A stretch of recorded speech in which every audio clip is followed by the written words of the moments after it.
Okay, so we'll practice the routine first. So we've got a bit of a clue here. So angles on a straight line add up to what? 100, 180 or 380 or 360 even. So straight line, think about your protractor. You've got a straight line, it's 180. Vertically opposite angles are either equal, parallel or unequal. So vertically opposite, I'll try and draw some, basically are two lines that cross like that, two straight lines, right? And vertically opposite means this angle and that angle. So they're vertically opposite each other, and that means they're equal to each other, they're exactly the same. So angles in a point, so if this was my point, there you go, all those around there, all those angles, all the way around, so you've got two straight lines together, would be 360. So then we're going to use that, all those bits of information, to help us out with these. So we're working out x, so when you see that corner there, that means that this is a right angle, which is 90 degrees. So 90 plus 55 gets me 145. Right, and then what we know, if we go back to our information here, angles in a straight line are 180. So we'll do 180, take away the 145.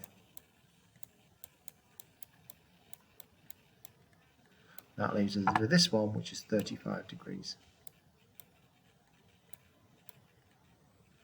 So angles round a point equal 360.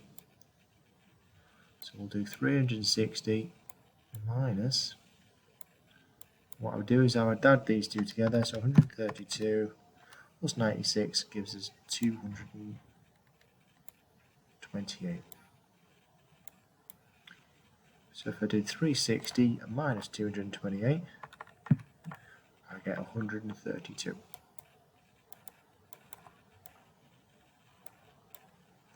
Right, so there's no prompt on there to help us with this one, but angles in a quadrilateral, so any four-sided shape, all equal 360.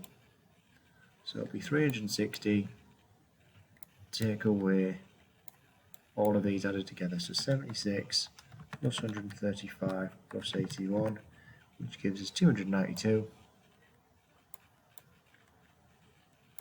So 360, take away 292, leaves us with this one, which is 68.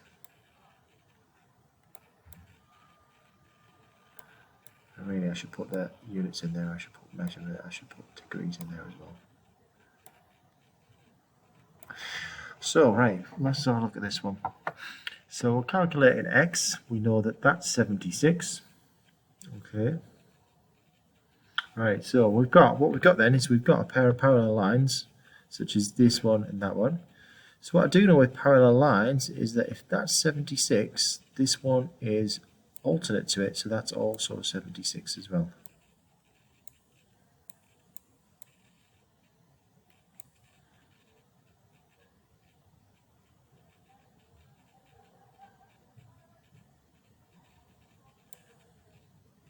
Alright, so that's 76.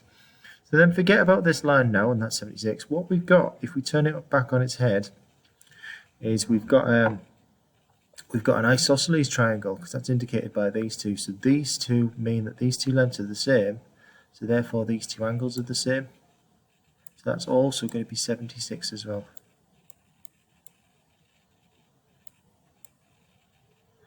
Right.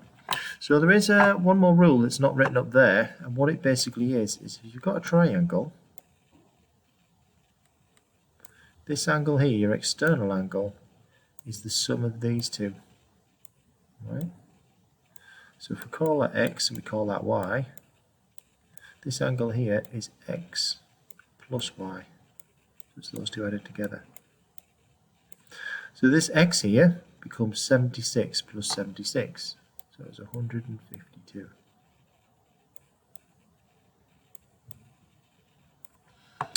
Right, so we've got angles in around a point, so it's 360, take away 70, because that's the only one we know. That leaves us with 290. Right, and we know that both these w's are the same, so we'll just divide that by 2. And that gives us our answer, which is 145 each. Okay.